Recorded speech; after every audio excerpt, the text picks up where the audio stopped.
In terms of how we will respond to what Trump and the administration has endeavored to do, we will make that decision in a time, place, and manner of our choosing, but the response will be continuous, and it will meet the moment that is required. What exactly does that mean? Have you not decided how to respond? We've publicly responded in a variety of different ways. We haven't let our foot off the gas pedal in terms of additional things that may take place with respect to our congressional oversight authority and capacity. We will respond in a time, place, and manner of our choosing if this continues to happen. What the actual fuck, Hakeem Jeffries? What the fuck was this? You're supposed to be the leader of the Democrats in the House of Representatives. Trump's lawyer in New Jersey, Alina Habba, has been intimidating your members of Congress, has charged LaMonica McIver, a sitting congresswoman, has been charged with assaulting an ICE officer. You and I both saw that footage, I'm sure. Where is your vigorous defense of her? And now, Representative Nadler's staff was handcuffed after ICE illegally entered their office.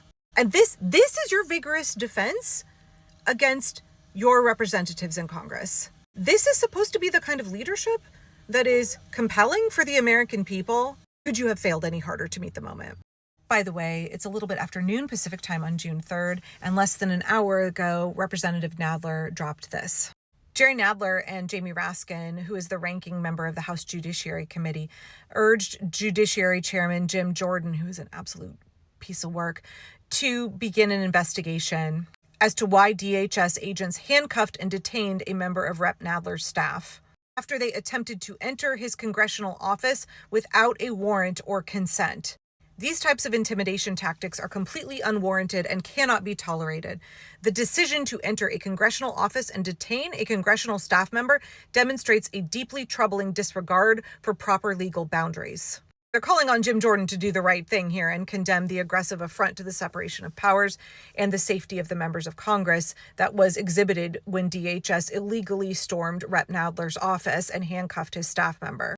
This is Gestapo shit, y'all. This is authoritarian shit. DHS claimed they were conducting a, quote, security check on Rep. Nadler's district office. However, the video shows agents handcuffing a congressional staffer, demanding to access non-public areas of the office and never once asking about the safety and security of the staff. Rep. Nadler and Ranking Member Raskin urged the chairman to condemn this behavior and demand Secretary Noem appear before the committee to answer questions regarding use of such illegitimate intimidation tactics. That this is the latest display of recklessness, lawlessness, and chaos that have come to define this regime. Sadly, this incident is part of a broader pattern by Donald Trump and DHS using unlawful, chaotic, and reckless tactics in communities across America as they threaten and intimidate children, members of the clergy, students, as well as members of Congress and their staffs. We therefore urge you to bring the Secretary of the Department of Homeland Security, Kristi Noem, before our committee immediately to answer questions about her agency's irresponsible and dangerous action. Jim Jordan isn't going to do this, but it's important to get it on the record. This is outright intimidation. This is outright authoritarian bullshit that ICE and DHS are pulling on sitting members of Congress. There was no concern for their safety. My understanding from various reporting is that this was intentional intimidation and retaliation because members of Rep. Nadler's office had been talking peacefully with folks who were protesting ICE.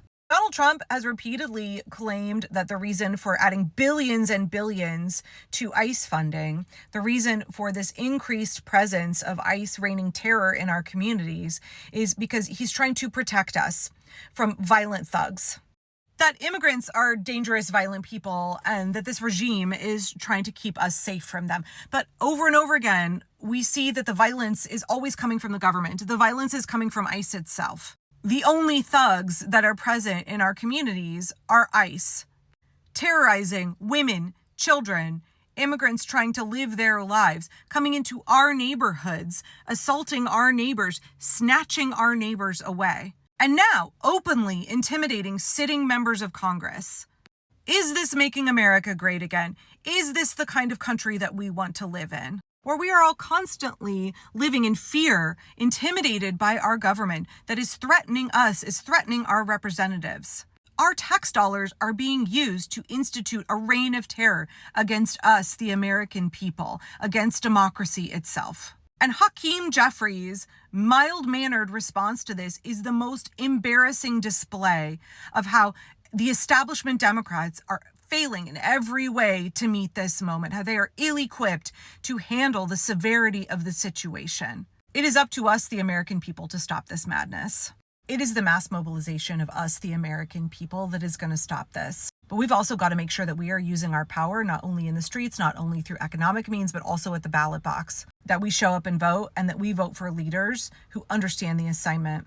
That we are electing people who have made it very clear their goal is to aggressively defend democracy. Folks who have clearly stated that it is their priority to get accountability for the illegal actions that this regime is carrying out now. We need electeds who are willing to fight for us. Understand that justice must happen. Accountability must come for the illegal actions, the cruelty, the chaos, the terror, the death that this regime is bringing now. None of our politicians will ever be our saviors. We must be our own savior. But we still need elected officials who are willing to fight the good fight. We still need elected officials who are capable of doing their job.